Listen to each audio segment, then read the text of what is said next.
¿Cuál es nuestra primera prioridad? Si pedimos la prioridad de la palabra de Dios y el Espíritu de Dios. Repito, si preguntamos la prioridad de la palabra de Dios y el Espíritu de Dios, diría que hay una prioridad igual para la Iglesia del Nuevo Testamento.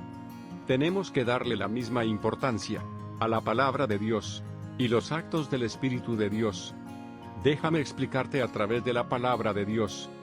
Cuando el rey Salomón construyó la Iglesia de Dios, había dos pilares en ella. Está claramente escrito en la Santa Biblia.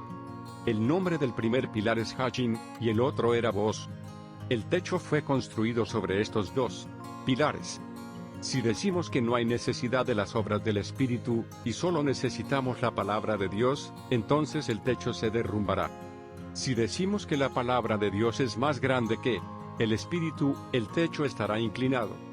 El templo de Dios no es inclinado. La iglesia, el templo de Dios, debe permanecer perfecta.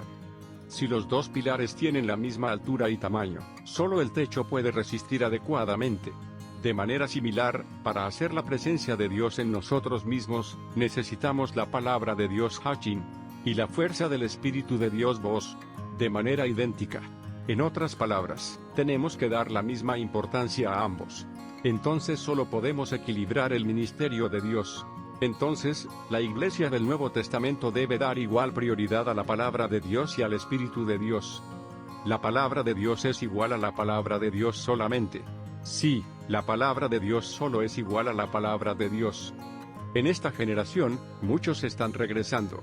Algunas personas están diciendo con tristeza, acerca de nuestros pastores jóvenes, que algunos de ellos están tomando caminos inusuales. Escuchamos este tipo de noticias con pesar. También escuché esta noticia muy dolorosamente. Ninguno de los soldados del reino de Dios debe volverse herido. Ningún siervo del reino de Dios no debe ser destruido por el arma del enemigo. Esto sucederá si mis hermanos y yo estamos en el orden de Dios. Ahora no hay multitud frente a ellos. No están teniendo más oportunidades como antes. Es por eso que se oxidan sin ninguna actividad. Se oxidan porque no tienen más oportunidades. El oportunista solo busca oportunidades.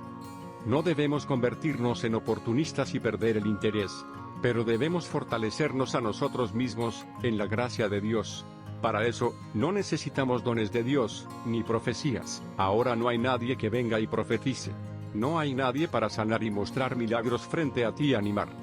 En esta difícil situación, donde el encierro y otras restricciones están vigentes, la palabra de Dios nos fortalece.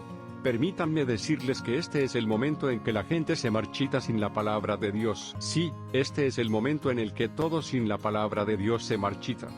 Este es el momento de testificar a aquellos que realmente están de pie por Dios. Entonces, en la gracia de Dios, la palabra de Dios no debe estar en el estante, no en la mesa, no descargado en sus teléfonos. Pero deberías leer. Tienes que arrodillarte y leer la palabra de Dios. Sí, tienes que arrodillarte y leer la palabra de Dios. Si no puede entenderlo fácilmente leyendo, tiene que escribir y aprender cómo aprender fórmulas matemáticas y químicas. Sí, tienes que aprender la palabra de Dios escribiendo, escribiendo y escribiendo. Necesitas leer la palabra de Dios de memoria. Háblalo, medita en ello y entenderlo. Necesitamos crecer en la palabra de Dios, como crece el árbol plantado en la tierra.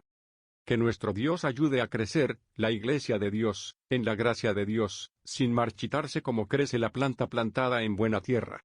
Que Dios los bendiga a todos.